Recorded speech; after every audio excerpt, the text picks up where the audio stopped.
এত ভেঙে পড়লে চলবে কেন চার্যমশাই? অতিষ্ঠের মার এই আঘাত তো আমাদের সইতেই হবে।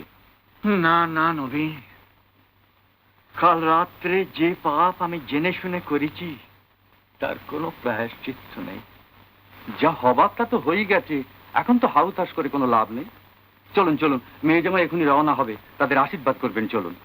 আমরা এবারে যাব, আমাদের আশীর্বাদ করবেন, চলুন।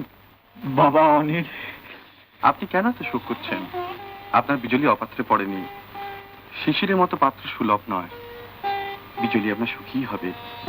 শেষের বিজলি যত সুখী হোক, কিন্তু তোমার মতন ছেলে আমি পেয়ে হারালুম শুধু ছাড় জাতের ভয়। এ ক্ষতি আমার কোনো দিন পূরণ হবে না। কিন্তু আপনার সঙ্গে সম্বন্ধ আমি তো অস্বীকার করিনি। তুমি মহৎ, তাই ও কথা বলছো। কিন্তু বাবা, আমার এই হাওয়া কালামের স্বামী রূপে তোমার মতো ছেলের সম্বন্ধ আমি কি করে স্বীকার করব? যে সম্বন্ধ কাল রাত্রে অগ্নিসাক্ষী করে হয়ে গেছে, তাকে অস্বীকার করবার অধিকার আমাদের তো কারণ নেই। শিশির আর বিজলি অপেক্ষা করছে, আপনি চলুন। চল।